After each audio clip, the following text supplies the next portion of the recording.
Hello everyone, you are watching a snippet of the November 21st, 2022 countdown program. Today is Monday. See the full version of the program on the Patreon resource. And thanks to everyone who is becoming our patrons right now. There are sparks in the Kremlin. The new realities of war force the demiurges to tense up and draw unexpected storylines, but within the framework of the main narrative, Putin and Russia cannot lose. So far, a sludge of brown surprise is floating on the surface, and a grimace of confusion and disappointment from failures appears on the face of the propagandists. Even the once belligerent Zakhar Prilepin whines about the need for negotiations. They say that the war cannot be won by shelling alone. It is necessary to make a strategic pause in order to accumulate strength for a new breakthrough towards victory. We want to start the negotiation process. With Zelensky. Of course, with Zelensky. Although we ourselves say that it is not subjective and decides little at all. Nothing to do about. Otherwise, our Ministry of Foreign Affairs and other authorities would not repeat endlessly, would not reproduce these mantras that we want to talk a little. I understand that it is strategically important for us to delay the situation. It is clear that we are not ready to attack. To attack in earnest, we need to double the grouping, at least. With these shelling, which gentlemen patriots, highly respected by me, are very happy about, the war is not won by these shelling.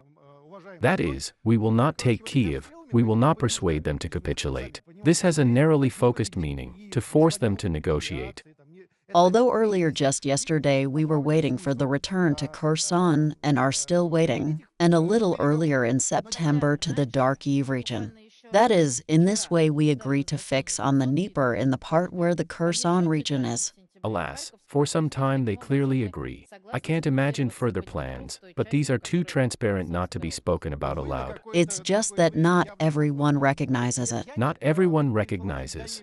And many are not ready to admit it. It is curious how the direction of propaganda agendas is changing. For example, the topic of a possible accident at the Zaporizhzhia nuclear power plant is being discussed, with an emphasis on strikes allegedly by the armed forces of Ukraine, which is fraught with consequences for the whole of Europe.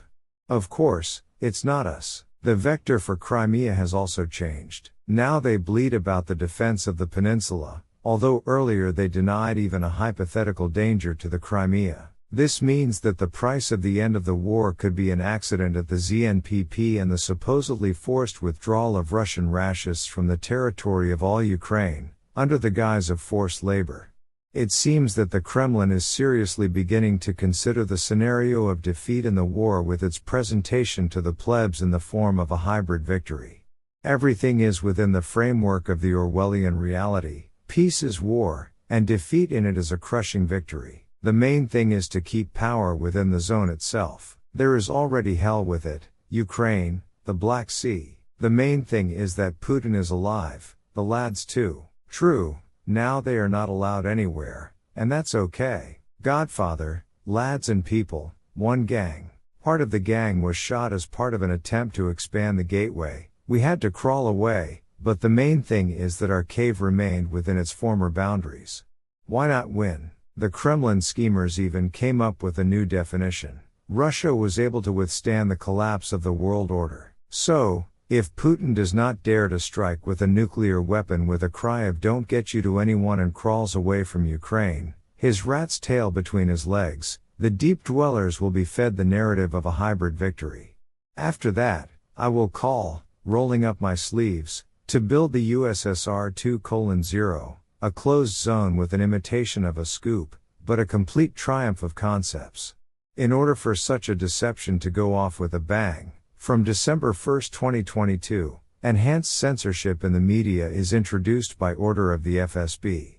Soon it will be impossible to publish information about the assessment and forecasts of the development of the military, political, strategic and operational situation, information about the needs of the troops, information about the development, production, testing, repair and disposal of weapons, information on the material, technical and financial support of the troops, military formations and bodies, information about the moral and psychological climate in the troops and much more.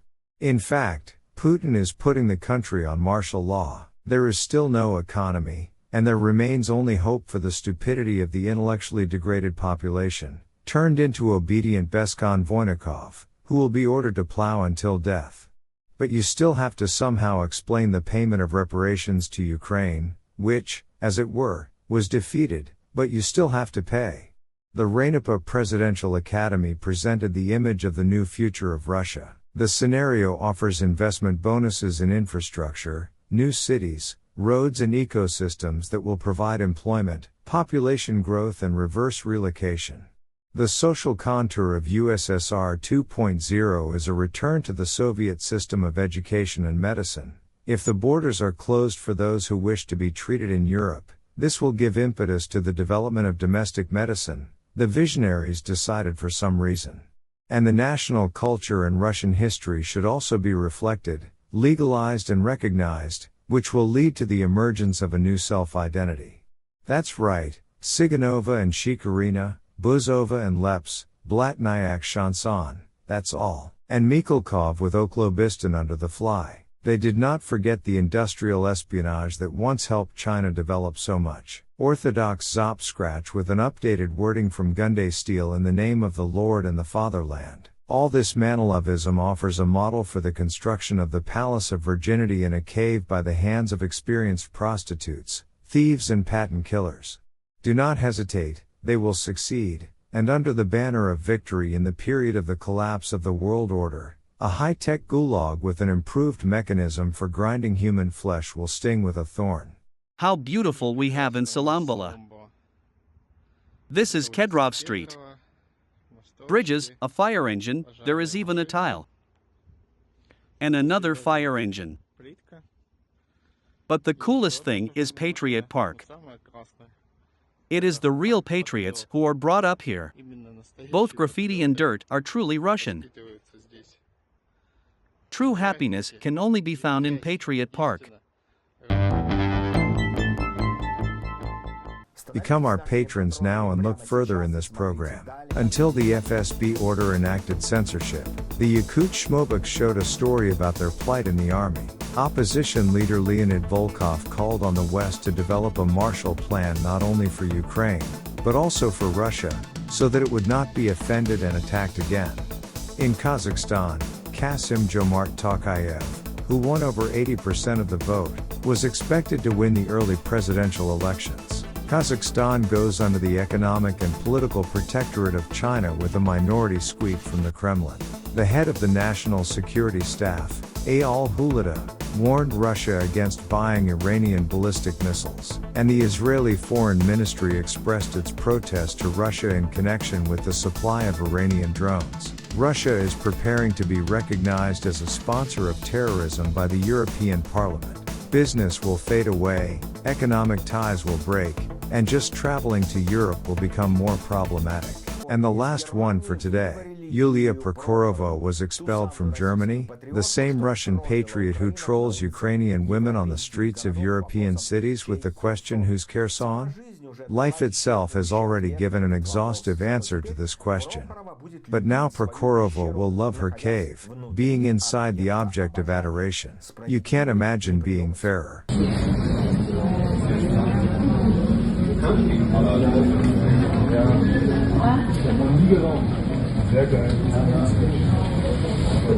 Protein for lunch, yeah? Protein for lunch? And that is all. See the full version of the program on the Patreon resource. And thanks to everyone who is becoming our patrons right now. He hugged everyone. Glory to Ukraine.